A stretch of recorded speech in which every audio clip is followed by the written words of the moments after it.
Welcome to our channel. ఈరోజు video వచ్చేసి house hold mapping సంబంధించి మనం ఎప్పటి నుంచి ఎదురు చూస్తున్నటువంటి ఒక ఆప్షన్ అనేది మనకి అప్డేట్ చేయడం జరిగిందండి. సో ముఖ్యంగా కొత్తగా పెళ్ళైనటువంటి అమ్మాయిని భర్త యొక్క హౌస్ హోల్డ్ మ్యాపింగ్లో మ్యాపింగ్ చేసుకోవాలంటే సచివాలయం దగ్గరికి వెళ్ళి తమ్మి అనేది వేయాల్సి ఉంటుంది కదా. అలా లేకుండా మనకి ఓటీపీ ఆప్షన్ అయితే ఇవ్వడం జరిగిందండి. సో ఆ ప్రాసెస్ అనేది మీకు ఇప్పుడు చూపిస్తాను, ఎక్స్ప్లెయిన్ చేస్తానండి. మనకి ఓటీపీ ద్వారా వస్తుందా లేదా, అలాగే వర్క్ అవుతుందా లేదా చెప్పేసి క్లియర్గా మీకు ఎక్స్ప్లెయిన్ చేస్తాను. అలాగే ఈ హౌస్ హోల్డ్ మ్యాపింగ్ సంబంధించి మీకు ఏ చిన్న డౌట్స్ ఉన్నా నాతో కాంటాక్ట్ అవ్వండి, మీకు క్లియర్ అయితే చేయడం జరుగుతుంది. సో ఇప్పుడు హౌస్ హోల్డ్ మ్యాపింగ్లో మ్యారేజ్ అయిన అమ్మాయిని ఓటీపీ ద్వారా ఏ విధంగా యాడ్ చేయాలని చెప్పేసి మీకు మీ ముందుకు టెస్టింగ్ పర్పస్ చూపిస్తాను. మరింత క్లియర్ చేయడం topic let's go.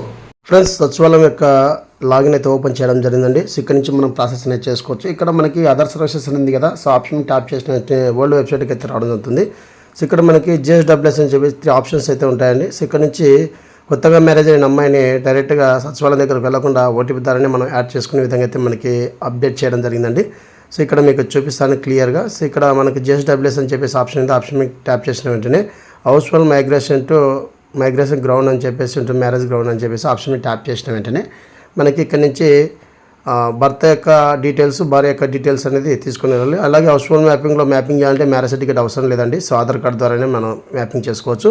So member migration on marriage ground అని చెప్పేసి ఆప్షన్ కదా. ఇక్కడ మనకి హస్బెండ్ యొక్క ఆధార్ నెంబర్ అనేది ఎంటర్ చేయాలండి. సో ఎంటర్ చేసి గెట్ డీటెయిల్స్ మీద క్లిక్ చేసిన వెంటనే హౌస్ హోల్డ్ డేటా మొత్తం మనకి రావడం అవుతుంది. సో హౌస్ హోల్డ్ డేట్స్లో కూడా నేమ్స్ అనేది కరెక్ట్గా ఉంటేనే మీకు రాష్ట్ర ప్రభుత్వం నుంచి ఏమైనా పథకాలు రావాలని కూడా మీకు క్లియర్గా ఉంటుందండి. సో ఖచ్చితంగా ఒకసారి చెక్ చేసుకొని మీరు అప్డేట్ చేసుకోండి, ఆటోమేటిక్గా అప్డేట్ అవ్వడం జరుగుతుంది. సో ఇక్కడ నేను డీటెయిల్స్ అనేది ఇస్తున్నానండి. సో డీటెయిల్స్ ఇచ్చి గెట్ డీటెయిల్స్ మీద క్లిక్ చేసిన వెంటనే మనకి హౌస్ హోల్డ్ డేటాలో ఉన్నటువంటి డేటా మొత్తం ఎంతమంది ఉన్నారు, సో వారి యొక్క జెండర్ ఏంటి, మొత్తం మనకి డీటెయిల్స్ అనేది రావడం జరుగుతుందండి. ఇక్కడ ఎవరైతే మనం యాడ్ చేస్తున్నామో ఆ యొక్క నెంబర్ అయితే ఎంటర్ చేయాలంటే వైఫై యొక్క నెంబర్ అయితే ఎంటర్ చేయాలి. సో ఎంటర్ చేసి ఇక్కడ మళ్ళీ గెట్ డీటెయిల్స్ మీద క్లిక్ చేసిన వెంటనే డీటెయిల్స్ అనేది రావడం జరుగుతుందండి. సో ఇక్కడ నుంచి మన యొక్క ప్రాసెస్ అనేది చేసుకోవచ్చు. ఓటీపీ ద్వారా అయితే మనకి వర్క్ అవుతుందో లేదని ఇప్పుడు మీకు చూపిస్తాను. ఫ్రెండ్స్, వీడియో నచ్చితే లైక్ చేయండి.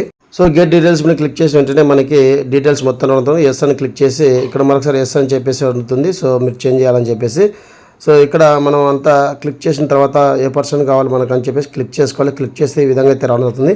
సో చూడండి, ఇక్కడ మనకి ఓటీపీ ఆప్షన్ అనేది ఇవ్వడం జరిగిందండి. సో ఓటీపీ ఆప్షన్ మీద క్లిక్ చేసిన వెంటనే మనకి ఆధార్ కార్డుకి లింక్ అయిన మొబైల్ నెంబర్ ఏదైతుందో ఆ మొబైల్ నెంబర్కి మనకి ఓటీపీ అయితే వస్తుంది. సో ఇక్కడ మీకు చూపిస్తున్నానండి. సో ఓటీపీ అనేది యూసర్ అథెంటికేషన్ అని చెప్పేసి ఉంటుంది. సో ఓటీపీ అయితే మనకి ప్రాపర్గా అయితే ఇంకా వర్క్ అవ్వలేదు. సో ఓటీపీ అనేది రాలేదు. బట్ మీరు ఒకసారి అయితే ట్రై చేయండి, ఖచ్చితంగా అయితే మీకు వర్క్ అవుతుంది. సో ఈ విధంగా అయితే మనకి అప్డేట్ అయితే ఇవ్వడం జరిగింది. సో కొత్తగా పెళ్ళైనటువంటి అమ్మాయిని ఓటీపీ ద్వారా మనం డైరెక్ట్గా సో వలసలుగా ఎక్కడైనా వెళ్ళినా కూడా మనము యాడింగ్ అయితే చేసుకోవచ్చు. ఇప్పుడు ఎందుకంటే తల్లి వందన పథకం సంబంధించి హౌస్ హోల్డ్ మ్యాపింగ్ చాలా ఇంపార్టెంట్ కాబట్టి మదరు అలాగే చిల్డ్రన్స్ ఒకే హౌస్ హోల్డ్ మ్యాపింగ్లో ఉండే విధంగా చూసుకోవాలి. సో చూడండి, ఇక్కడ మనకి హౌస్ హోల్డ్ మ్యాపింగ్లో మ్యాపింగ్ చేసేటప్పుడు మ్యారేజ్ సర్టిఫికేట్ అయితే అవసరం లేదు. బట్ ఇక్కడ మనకి ఆధార్ కార్డు ఒకటి ఉన్నా చాలు, రేషన్ కార్డు ఉన్నా చాలు, సరిపోతుందండి. సో మీరు ఏదైనా ఈ డాక్యుమెంట్లో ఏదైనా మీరు అప్లోడ్ చేయొచ్చు. సో ఈ విధంగా మనకి ఓటీపీ ఆప్షన్ అయితే ఇవ్వడం జరిగింది. ఒకవేళ మీరు అవైలబుల్గా లేకుండా కూడా ఓటీపీ ఆప్షన్ ద్వారా కూడా మీరు హౌస్ హోల్డ్ మ్యాపింగ్లో అయితే మ్యాపింగ్ చేసుకోవచ్చండి. సో ఈ విధంగా అయితే మనకి ఆప్షన్ అయితే ఎనేబుల్ చేయడం జరిగింది. ఒకసారి మీకు సంబంధించి ఎవరైనా హౌస్ హోల్డ్ మ్యాపింగ్లో లేకుంటే కన్నా గ్రామ సచివాలయంలో ఉన్నటువంటి డిస్కషన్ ద్వారా ఇక్కడ లాగిన్ ప్రాసెస్ చేసుకోవాల్సి ఉంటుంది. సో ఈ విధంగా అయితే మనకి ఆప్షన్ అనేది ఎనేబుల్ చేయడం జరిగిందండి. సో ఈ విధంగా హౌస్ హోల్డ్ మ్యాపింగ్ సంబంధించి ఓటీపీ ఆప్షన్ అయితే మనకి ఎనేబుల్ చేయడం జరిగిందండి. సో బట్ ఇక్కడ మనకి ఓటీపీ అనేది రాలేదు. సో ఒకసారి అయితే మీరు చెక్ చేసుకోండి, ఖచ్చితంగా మనకి ఓటీపీ అయితే వస్తుందండి. ఖచ్చితంగా మనకి ఓటీపీ అనేది 100% వస్తుంది. ఒకసారి మీరు సచివాలయం దగ్గరికి వెళ్ళి అయితే చెక్ చేసుకోండి. సో ఎవరైతే కొత్తగా మ్యారేజ్ అయిన అమ్మాయిని భర్త యొక్క హౌస్ హోల్డ్ మ్యాపింగ్లో మ్యాపింగ్ చేసుకోవాలంటే ఒకసారి అయితే వెళ్ళి ట్రై చేయండి. నేను చాలాసార్లు అయితే ట్రై చేయడం జరిగిందండి. సో ఓటీపీ అనేది రావడం లేదు. ఓటీపీ ఆప్షన్ అయితే ఇచ్చారు కానీ బట్ ఓటీపీ అనేది రాలేదు. సో ఈ విధంగా అయితే మనకి ఆప్షన్ అనేది ఎనేబుల్ చేయడం జరిగింది.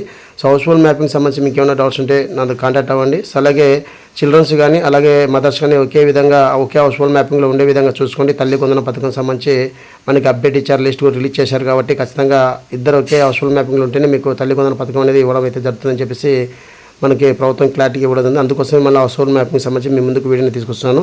సో ఇది ఫ్రెండ్స్, వీడియో అప్డేట్. వీడియో నచ్చితే లైక్ చేయండి, షేర్ చేయండి, సబ్స్క్రైబ్ చేసుకొని మర్చిపోకండి. Thank you for watching. Thank you so much. జై హింద్.